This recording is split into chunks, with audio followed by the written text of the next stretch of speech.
अभी 2-3 दिन पहले मैंने एक वीडियो अपलोड किया था जिसमें वन नेशन वन इलेक्शन का जो कॉन्सेप्ट है उसके बारे में मैंने जिक्र किया था। आप सभी को पता है कि हमारे देश के जो ऑनरेबल प्राइम मिनिस्टर हैं मिस्टर नरेंद्र दामोदर दास मोदी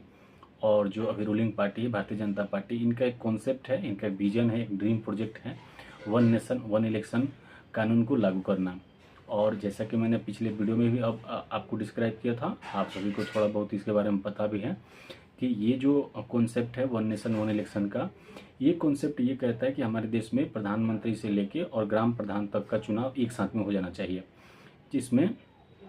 हमारे देश के लोकसभा के सांसद, राज्यसभा के सांसद, विधान परिषद के जो सदस्य हैं वो, विधान सभाओं के जो सदस्य हैं, नगर पंचायत के सदस्य हैं, नगर निगम के सदस्य हैं, इन सारे के जो इलेक्शन है, जितने सारे चुनाव होते हैं, ये सारे चुनाव एक साथ में करवा लेने चाहिए। और इसके पीछे स्ट्रॉन्ग जो इनका पॉइंट ऑफ व्यू है, जो सपोर्ट में जो तर्क है वो ये है कि इससे देश का जो बजट है वो बहुत सारा जो बजट बर्बाद होता है इलेक्शन को कैंपेन करने में, चाहे वो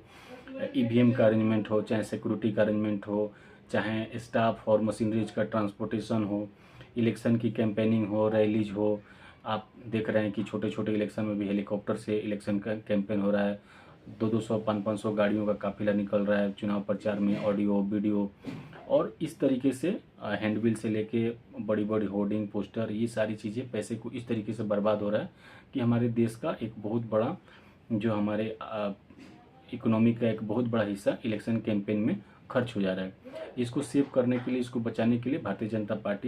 पार्टी के लीडर, जो उनके अलायंस पार्टी हैं, जो इनके सपोर्टिव जो टीम्स हैं, उन सबका एक कॉन्सेप्ट, मतलब एक कलेक्टिव कॉन्सेप्ट है या एक विजन है कि हमारे देश में वन नेशन वन इलेक्शन होना चाहिए, लागू होना चाहिए, ताकि एक ही बार में सारे चुनाव हो जाए, संपन्न हो जाए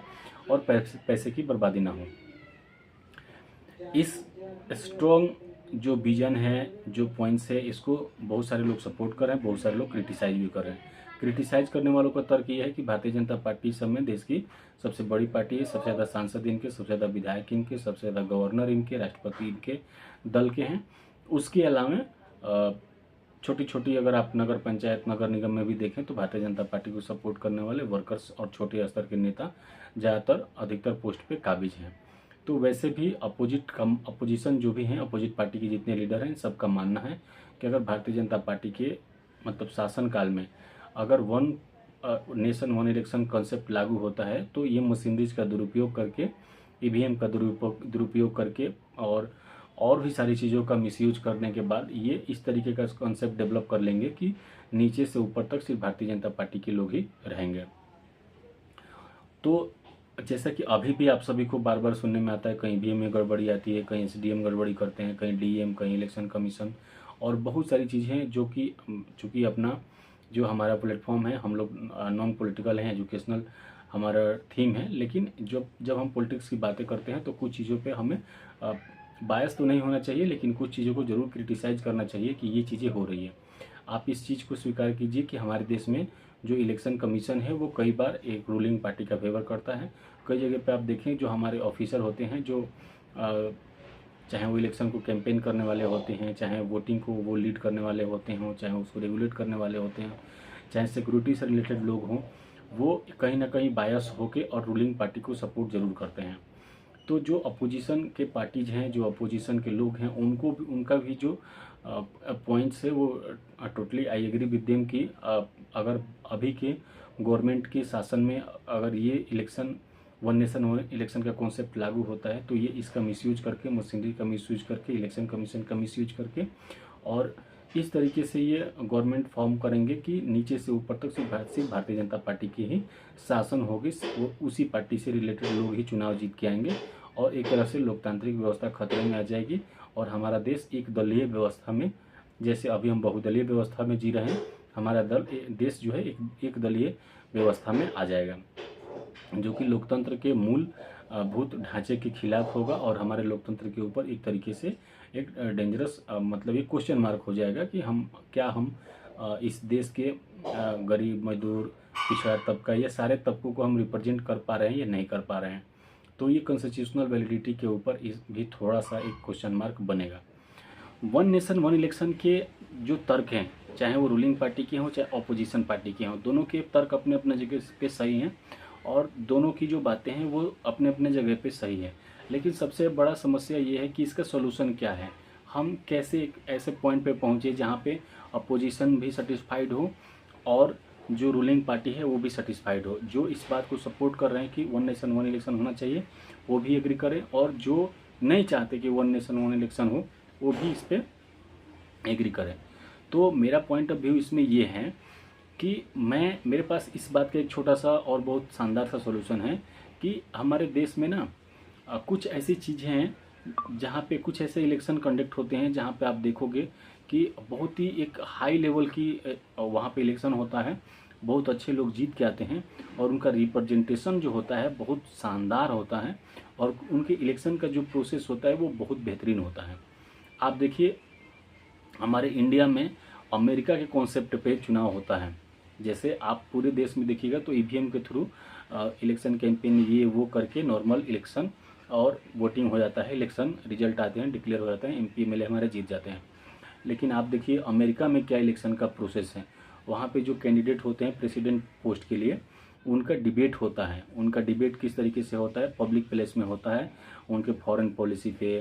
हेल्थ पे, एजुकेशन पे, इंटरनल पॉलिसीज पे, सिटीजनशिप पे, बाकी देशों के साथ हमारे क्या रिलेशन होंगे, इंटरनेशनल रिलेशंस के ऊपर उनकी पॉलिसी जो होती है वहाँ पे डिस्कस होता है, ओपनली डिस्कस होता है। फिर उसमें पब्लिक अपना ओपिनियन देती है, पब्लिक उसमें वोट देती है और उसमें सपोर्ट करने का सिस्टम होता है। चूँकि अमेरिका एक हाईली टेक क्वालिफाइड कंट्रीज हैं, बहुत ही डेवलप कंट्री है, तो वहाँ के लोगों को वोटिंग करने का बहुत ही शानदार तरीका है। वहाँ पे लोग अपने जो सपोर्ट देते हैं कि मैं इस पॉइंट पे इस व्यक्ति के साथ एग्री करता हूँ, इस चीज़ पे डिसएग्री करता हूँ। तो जो अमेरिकन प्रेसिडेंट का इलेक्शन होता है बिल्कुल पब्लिक के बीच में होता है और पब्लिक के जन मुद्दों पे होता है। तो उसी कॉन्सेप्ट पे, सेम उसी कॉन्सेप्ट पे हमारे देश में एक लोकसभा का क्षेत्र है, वहाँ पे भी जो चुनाव होता है वो 2 कैंडिडेट्स 3 कैंडिडेट जो भी होते हैं उनके बीच में ओपन डिबेट्स होता है। जो बड़े वोटर्स होते हैं, जो डिसाइडिंग फैक्टर्स होते हैं, कॉमन वोटर्स होते हैं, वहाँ पे आते हैं। वो जो दोनों कैंडिडेट होते हैं वो अपने अपने मैनिफेस्टो और अपने अपने जो रोड मैप उनके होते हैं, जो प्लान्स होते हैं उनके दिमाग में, उसको वो रिप्रेजेंट करते हैं, अपना स्पीच देते हैं और फिर पब्लिक डिसाइड करती है कि क्या होगा। और सिमिलरली आपको बताऊं, हमारे यहाँ सुप्रीम कोर्ट बार एसोसिएशन जो हमारे देश का सर्वोच्च न्यायालय है, सुप्रीम कोर्ट है, जहाँ पे हमारा एक बार एसोसिएशन है जिसमें मैं भी मेंबर हूँ। I am the member of supreme court bar association.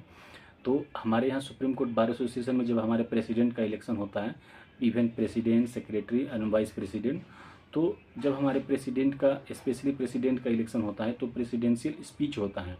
जिसको डिबेट कहा जाता है। और प्रेसिडेंशियल स्पीच में हमारे जो सुप्रीम कोर्ट बार एसोसिएशन के जो कैंडिडेट होते हैं प्रधान पद के, प्रेसिडेंट पद के, वो उनको 5 मिनट का 10 मिनट का टाइम अलॉट होता है। उसमें अपने फ्यूचर्स के उनके क्या क्या प्लान्स होते हैं, क्या क्या रोड मैप होते हैं, उसको वो लोग डिस्क्लोज करते हैं ओपन पब्लिक में। यानी जो हमारे वोटर्स हैं, हम सभी सुप्रीम कोर्ट बार एसोसिएशन के मेंबर्स बैठते हैं वहाँ पे,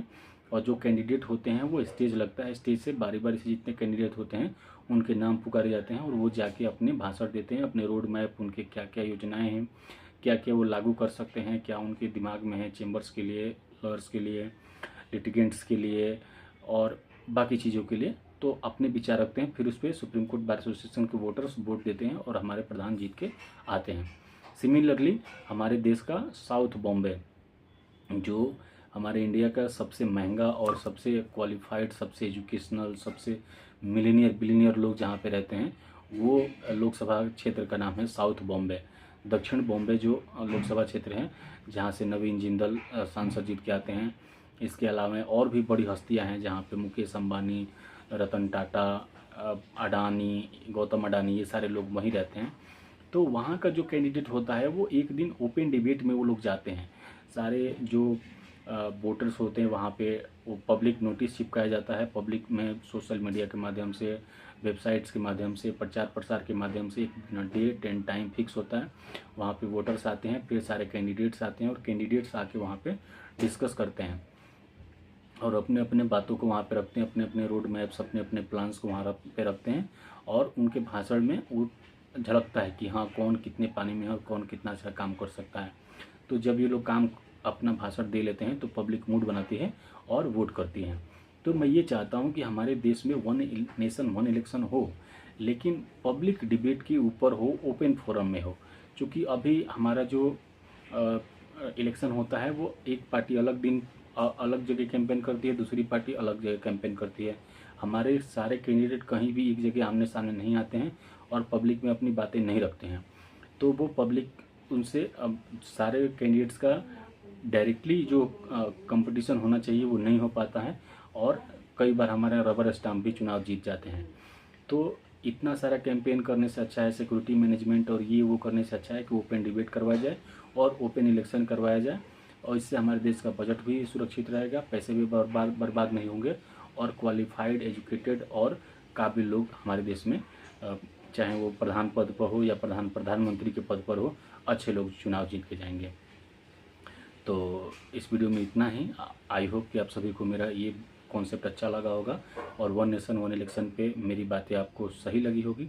अगर आपका क्या राय है वो भी ज़रूर आप कमेंट बॉक्स में हमें बताइए। और इसके अलावा अगर आप हमारे चैनल को भी सब्सक्राइब नहीं किए तो चैनल सब्सक्राइब कर लीजिए। और आप सभी ने वीडियो को लास्ट तक देखा, इसके लिए बहुत बहुत धन्यवाद। मिलते हैं फिर किसी नए टॉपिक पे, तब तक के लिए जय हिंद।